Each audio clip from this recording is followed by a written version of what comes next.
এটা না, মানে আমার একটু এইটাও একটু পরিষ্কার হওয়ার দরকার ছিল যে এই সরকারের সময় কোনো চেঞ্জ আসছে কিনা, যাতে director general of forces intelligence এখন সরকার প্রধানকে রিপোর্ট না করে আর কাউকে রিপোর্ট করে কিনা।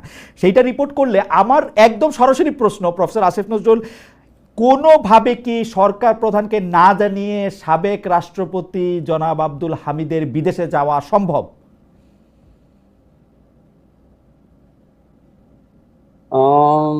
সম্ভব, সম্ভব। সরকার প্রধান না জেনে এটা সম্ভব? নরমাল, হ্যাঁ সম্ভব, সম্ভব। আমি আপনাকে বলি, নরমাল একটা সরকার ব্যবস্থায় অনেক ক্লিয়ার চেইন অফ কমান্ড, অনেক কোঅর্ডিনেশন, অনেক প্রেডিক্টেবল ডিফাইন্ড রোল থাকে। আমাদের মতো একটা সরকারে এই জিনিসগুলোর কিছুটা ঘাটতি থাকা স্বাভাবিক, অস্বাভাবিক না। আপনি বিপ্লব উত্তর বা গণ অভ্যুত্থান উত্তর যে কোনো সরকার ব্যবস্থার মধ্যে এটার ছায়া দেখবেন। আপনি দেখবেন বাংলাদেশ স্বাধীন হওয়ার পর যে সরকার গঠিত হয়েছিল সেখানেও কিন্তু অনেক আক্ষেপ থাকতো। সর্ব ক্ষমতাধর অধিকারী জিনিস উনি বলতো আমার কম্বলটাকে নিয়ে গেল, মানে উনারও একটা অসহায়ত্ব প্রকাশ পেত। খেয়াল করে দেখেন, এটা একটা নর্মাল পিরিয়ড না, এটা একটা ট্রানজিশনাল পিরিয়ড। ট্রানজিশনাল পিরিয়ডে অনেক কিছু হয় যেটা খুব ব্যাকরণ মতো হয় না। এটা আমার জীবনে একটা অদ্ভুত অভিজ্ঞতা, সত্যি অন্যরকম। এখানে কোনো কিছু ডিফাইন না এবং প্রতিষ্ঠানগুলা ভেঙে পড়েছিল, প্রতিষ্ঠানগুলার মরাল স্ট্রেংথ ডিস্ট্রয়েড হয়ে গিয়েছিল। এবং আপনি ধরেন, আমি একটু জাস্টিস করে বলি, অন্যান্য মন্ত্রণালয়ের ব্যাপারে অন্যান্য মন্ত্রণালয় কি কাজ টাজ করছে টুকছে, ওনারাও হয়তো অনেক কাজ করে, হয়তো সংস্কারের ক্ষেত্রে কম কাজ করছে কিন্তু ডে টু ডে কাজ অনেক বেশি করছে। হয়তো আপনার ডে টু ডে কাজ কম করছে, সংস্কার বেশি করছে। আপনারা যখন একটা প্রোগ্রাম করবেন, আপনারা সিরিজ করেন, আমি আপনাদের একটা আইডিয়া দিই। ধরেন আমাদের সরকারের তো 50% সময় পার হয়ে গেছে, আপনি এটা 10 মিনিটে প্রোগ্রাম করেন, প্রত্যেকটা মন্ত্রীকে জিজ্ঞেস করেন যে ভাই আপনি এই যে 10 মাস হলো 50% সময় চলে গেছে, আপনারা কি করেছেন? আপনি একটু বলে দিন যাতে সবাই আমার কথা মানে মতো শুনে আর কি। কিন্তু প্রফেসর আসিফ নজরুল, আপনি একটা জিনিস খেয়াল করে দেখেন যে 3 সদস্যের একটা তদন্ত কমিটি, খুবই উচ্চ পর্যায়ের, এটা কমিটি না, এটা কমিশন গঠন করা হয়েছে। কিভাবে উনি চলে গেলেন?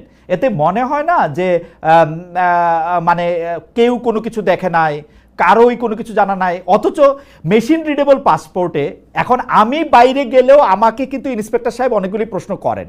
হামিদ সাহেবকে কি সেই প্রশ্নগুলি করা হয় নাই? উনার পুরো আমল নামা সেই স্ক্রিনে থাকে, এটা সম্ভব? আপনি খালেদ, আপনি এবং এই সরকারের বাইরে যারা আছে তারা প্রত্যেকে আমার চেয়ে অনেক সুখী। ইন এ সেন্স, আপনাদের মনে প্রশ্ন আসলে আপনার প্রশ্নটা করতে পারেন, কিন্তু ধরেন আপনি যখন একটা সরকার কাঠামো থাকবেন, আপনি প্রশ্ন আসলেও সেটা আমার মনে হয় যে জায়গাতে আমার মনে হয় যে এটা পরিষ্কার। আপনি যেহেতু তাহলে আমি আপনার বিষয়ে প্রশ্নটা একটু করি। প্রফেসর আসিফ নজরুল, ইশাক হোসেন, আমাকে বলেন, ইশাক হোসেন মেয়র পদে নিয়োগ পাবেন কি পাবেন না সেটা নিয়ে একটা জটিলতার পর্যায়ে আমাদেরকে স্থানীয় সরকার বিষয়ক যিনি উপদেষ্টা আছেন আসিফ মাহমুদ সজীব ভুঁইয়া, তিনি আমাদেরকে জানালেন যে এটা আমরা আইন মন্ত্রণালয়ের মতামত দিয়ে জানতে চেয়েছি, আইন উপদেষ্টা বাইরে আছেন, সেই জন্য আমরা কিছু জানাতে পারছি না বা সেটা হচ্ছে না। এই করতে করতে তারিখ পেরিয়ে গেল, এক ধরনের জটিলতা তৈরি হলো। কিন্তু আমাদেরকে কেউ কেউ বলছেন ইশাক সাহেবকে যে মেয়র পদে বসতে দেয়া হবে না, এটা নাকি আপনি এপ্রিলের মাঝামাঝি সময়, মানে যখন নির্বাচন কমিশনের সিদ্ধান্ত দিয়েছে তখনই নাকি আপনি ঠিক করেছেন যে এটা তাকে বসতে দেওয়া হবে না, এবং পুরো প্লটটা আপনার করা, এবং আপনি বিদেশে চলে যাবেন যাতে আপনি জবাবটা না দিতে হয়। প্লটটা কি আমি বিএনপির বিপক্ষে করেছিলাম? জি, আপনি বিএনপির বিপক্ষে করেছেন। বিএনপির বিপক্ষে। গুড। আমি তো সারাক্ষণে শুনি আমি বিএনপির পক্ষে কাজ করি। এইটা বিপক্ষে করেছেন কেন জানি। আচ্ছা শোনেন, আমি আপনাদের ভেরি ক্লিয়ারলি বলি, আমার কনসিয়েন্সের কাছে আমি 100% ক্লিয়ার। ইশাকের যে জাজমেন্টটা ছিল বিচারিক আদালতে, সেটা ত্রুটিপূর্ণ ছিল।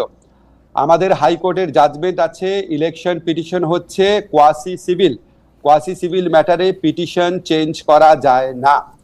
এই যে রায়টা, এই রায়টা রিপোর্টেড না, সেই জন্য অনেকের হয়তো নজরে পড়ে না। রিপোর্টেড কেস সবার নজরে পড়ে।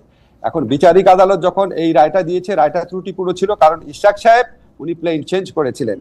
এখন প্লেন চেঞ্জ করে প্রথমে উনি নির্বাচন বাতিল চেয়েছেন, পরে প্লেন চেঞ্জ করে উনি ওনাকে নির্বাচিত করতে বলেছেন। এখন যখন এরকম সিচুয়েশন হয়েছে, তখন অবভিয়াসলি এটা একটা পক্ষ ছিল নির্বাচন কমিশন। নির্বাচন কমিশন একটা সাংবিধানিক প্রতিষ্ঠান। নির্বাচন কমিশনের উচিত ছিল এটা আপিল করা। নির্বাচন কমিশন এটা আমার উপর ঠেলে দিয়েছে। মানে আমি এতই কাঁচা প্লেয়ার যে সে তার দায়িত্ব পালন করবে না, এটা শিল্ড হিসাবে আমি কাজ করব? এটা নির্বাচন কমিশনের সাংবিধানিক দায়িত্ব ছিল, এটা প্রধান বিচারপতির নেতৃত্বে আপিলের ডিভিশনে বলেছে। তো উনি ওনার দায়িত্ব পালন না করার শিল্ড হিসাবে আমাকে ব্যবহার করতে চেয়েছে। আমি কোনো রিপ্লাই দেই নাই, কারণ এটা আপনার দায়িত্ব, আপনার দায়িত্ব আপনি পালন করবেন। এখন আমি বললাম কি যে আমি ঢাকার জেলা জজকে কি পরিবর্তন করব, এটা আমি সমাজ কল্যাণ মন্ত্রী শারমিনা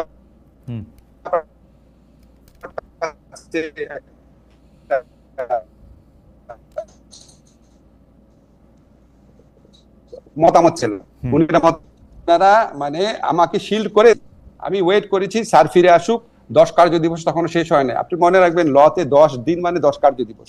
স্যার যেদিন আসবে স্যারের সাথে একটু কথা বলবো, পরামর্শ করবো এই সমস্ত ব্যাপারে। যেদিন আসবে স্যার ঠিক তার আগের দিন ওনারা আপনার গেজেট নোটিফিকেশন করে ফেলেছে। কোন রকম বদ মতলব বাজে মতলব আমার নাই। আমি আপনাকে বলে রাখি, বাংলাদেশে কোনো মানুষ বিশ্বাস করবে না যে আমি বিএনপির শত্রু। আমি মনে করি ইশরাক যে জাজমেন্টটা আসছে এটা ইশরাকের দোষ না, জাজমেন্টটা আসছে এটা আমাদের ফ্লজ একটা জাজমেন্ট ছিল। এখানে ইলেকশন কমিশন যদি প্রপারলি আপিল করতো, আপিলের ডিভিশন যেহেতু হাইকোর্টেরই রায়, নিশ্চয়ই হাইকোর্টের নজরে আসতো, তখন আপনার এই কেওটিক অবস্থাটা তৈরি হতো না। এই কেওটিক অবস্থাটা তৈরি হয়েছে যদি নির্বাচন কমিশন আপনার সাথে সাথে আপিল করতো। আপনি তো জানেন সরকার, আপনি সাংবাদিক, সরকারি যে কোনো নির্বাচনে মানে মামলায় হারলেই আপিল করে, ঠিক না, নর্মালি আপিল করে, আপিল করলে এই সিচুয়েশনটা হতো না। এখানে কোন রকম বদমতলব কোনো পক্ষপাতিত্ব কিছু নাই। আমি অ্যাকর্ডিং টু ল সেটা আমি করতে চেয়েছি। দুইটা মানে আমি আমি আমি আমি আইনের ওই জায়গায় যেতে চাই না, কারণ দুই রকম ভাবেই এইটার ব্যাখ্যা দেওয়া হয়েছে। কেউ একজন বলছেন যে নির্বাচন কমিশনটাই তো আলাদা, সুতরাং নির্বাচন কমিশন তো এই রায়ে খুশি, ওরা তো আগের নির্বাচন কমিশনের মানে যে ভুল বা জনাব তাপসের পক্ষে গিয়ে তো আর তারা আপিল করবে না, এটা কেউ কেউ বলছেন। আমি একটু প্রশ্নটা করি। আমার প্রশ্নটা হচ্ছে যে এইটা চট্টগ্রামের মেয়র ডক্টর শাহাদাতের থেকে কি জন্য আলাদা বিষয়টা, মানে ডক্টর শাহাদাতের কেস আর ইশরাক সাহেবের কেস কেন আলাদা প্রফেসর আসিফ নজরুল?